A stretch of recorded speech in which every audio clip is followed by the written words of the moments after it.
पुराने वक्तों की बात है। एक छोटे से गांव में एक आदमी अपने बूढ़े बाप और बीवी के साथ रहता था।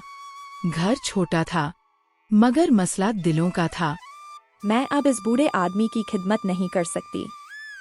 या तो ये इस घर में रहेगा या मैं। शौहर खामोश हो गया।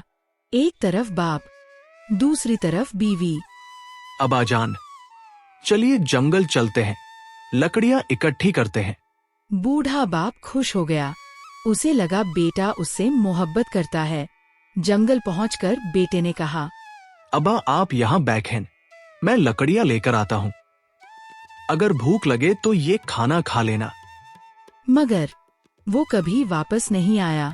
बूढ़ा बाप इंतजार करता रहा। वक्त गुजर गया, साल बीत गए। अहमद बूढ़ा हो गया और उसकी बीवी भी मर गई। अब उसके घर में उसका बेटा और बहू रहते थे।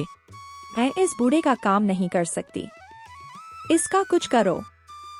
ये वही अल्फाज थे जो कभी उसकी अपनी बीवी ने कहे थे। अब्बाजान, चलिए जंगल चलते हैं, लकड़ियां जमा करते हैं। वो उसे जंगल ले गया और सोचने लगा, किस दरख्त के नीचे बिठाऊं। बेटा, यहाँ नहीं, वो सामने वाला दरख्त देख रहे हो, मुझे वहां बिठाओ। क्यों अब्बा? क्योंकि मैंने भी अपने बाप को उसी दरख्त के नीचे छोड़ा था, और इस दरख्त को याद रखना, क्योंकि कल तुमने भी यहीं आना है। ये सुनकर बेटे के जिस्म में सिहरन दौड़ गई। नहीं अब्बा, मैं ये गलती नहीं दोहराऊंगा।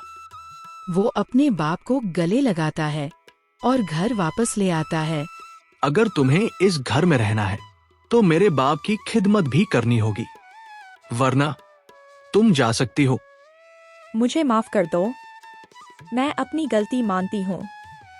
याद रखो, जो हम अपने बड़ों के साथ करते हैं वही हमारे बच्चे हमसे सीखते हैं।